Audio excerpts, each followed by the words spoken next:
રામ રામ ખેડૂત ભાઈઓ, જય દ્વારકાધીશ।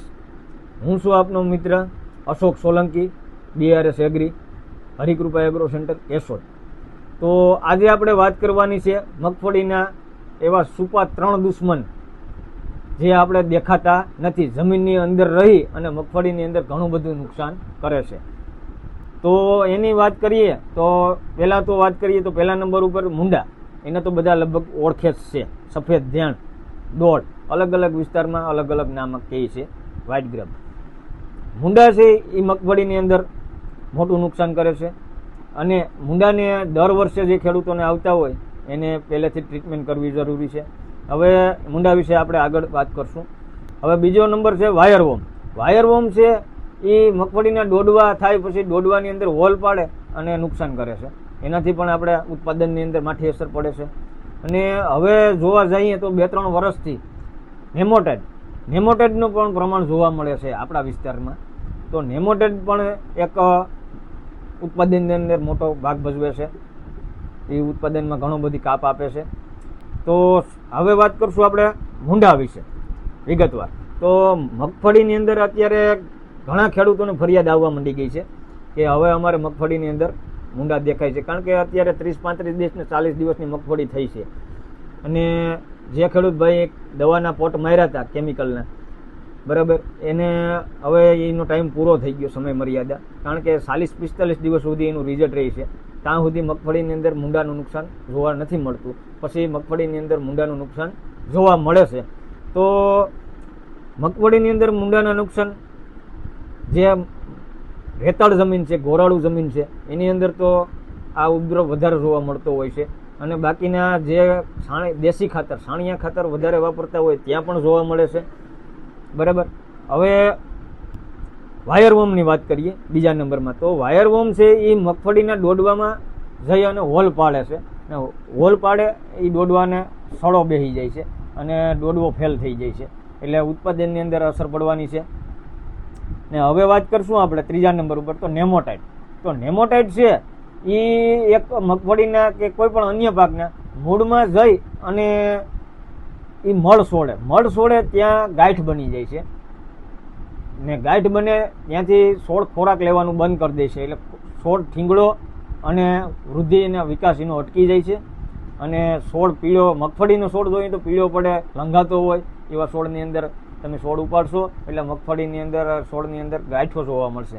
ગાંઠો તો જો મગફળીની અંદર જોઈએ તો રાઇઝોબેરિયમની મગફળીમાં હોય જ છે, પણ રાઇઝોબેરિયમની ગાંઠ અને નેમોટાઇડની ગાંઠ કઈ રીતે ઓળખવી? તો રાઇઝોબેરિયમની ગાંઠ છે એ તમારે પોષી અને દબાવશો તો એમાંથી કથ્થાઈ કલરનું પ્રવાહી નીકળવાનું છે અને નેમોટાઇડની ગાંઠ છે એ દબાવશો તો ફૂટશે નહીં અને કઠણ દેખાશે, બરાબર, એ કઠણ હોય છે। તો હવે આ ત્રણેયનું આપણે જૈવિક નિયંત્રણ કેવી રીતે કરવું? તો ત્રણેયની એક જ દવા એવી જૈવિક નિયંત્રણ કઈ રીતે કરવું? તો એની એક જ દવા એટલે નેમાશક્તિ, EPNના બેક્ટેરિયા, બરાબર। તો EPNના બેક્ટેરિયા એટલે એન્ટોમેથોપેનેજેનિક નેમોટાઇડ જેને કહેવામાં આવે છે, બરાબર। આ વાપરશો તો ત્રણેય જે મુંડા છે, વાયરવોમ છે, નેમોટાઇડ છે, ત્રણેયનો ખાત્મો કરી નાખશે।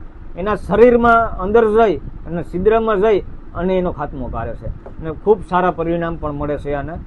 તો આપણે આની વાત કરીએ તો આ કઈ રીતે વાપરવું, નેમાશક્તિ અથવા અન્ય કોઈ કંપનીના EPNના બેક્ટેરિયા તો કઈ રીતે વાપરવા?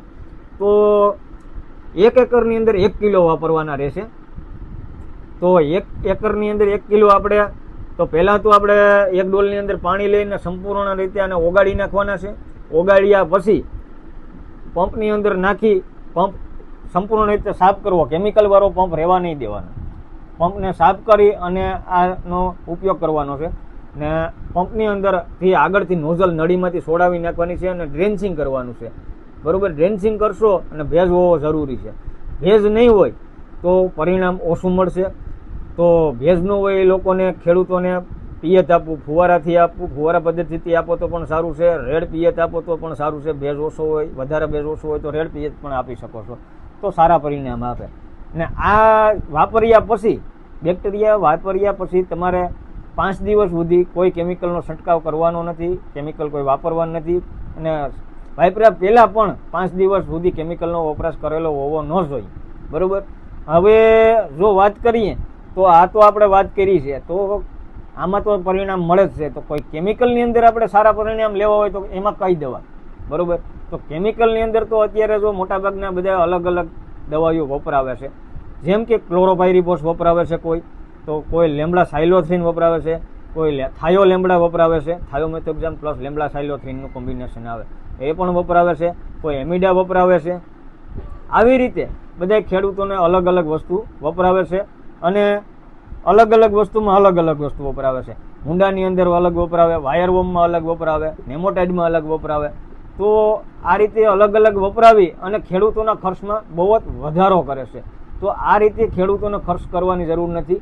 ખેડૂતોને ખોટા ખર્ચા કરી અને ખર્ચ વધારવાના નથી. ઉત્પાદનમાં તો આપણે નુકસાની કરીએ જ છીએ રોગને હિસાબે. તો આ રીતે ઉત્પાદનમાં પણ નુકસાની આવશે અને ખોટા ખર્ચ કરશો તો આ રીતે રિઝલ્ટ પણ નહીં મળે.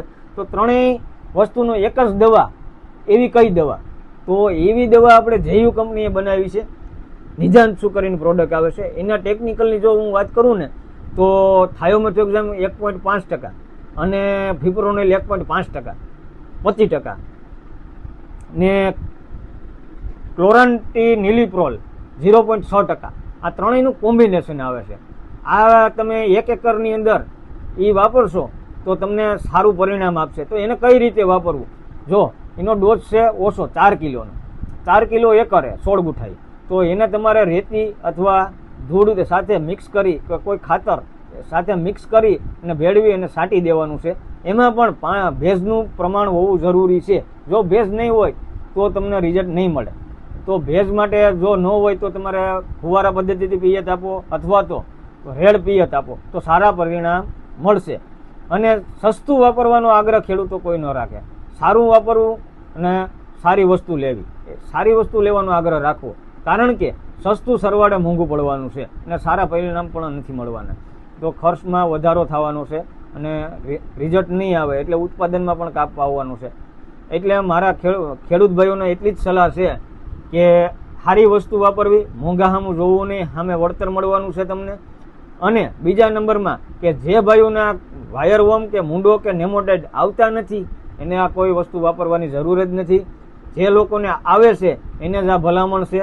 તો ખાસ કરીને ખેડૂતને જે આવે એ જ વાપરે, બીજાને કોઈ વાપરવાની જરૂર નથી. ખોટા ખર્ચ કરશો નહીં ને જય દ્વારકાધીશ. બાકી તો જો તમે કંઈ પણ વધારે આ વિડીયોની અંદર સમજાણું ન હોય તો મારો નંબર આપેલો છે ડિસ્ક્રિપ્શનમાં, એમાં કોન્ટેક્ટ કરો, બરાબર. અને Harikrupa agro centre Keshod Mangrol road ઉપર આપણે એગ્રો આવેલો છે હરિકૃપા.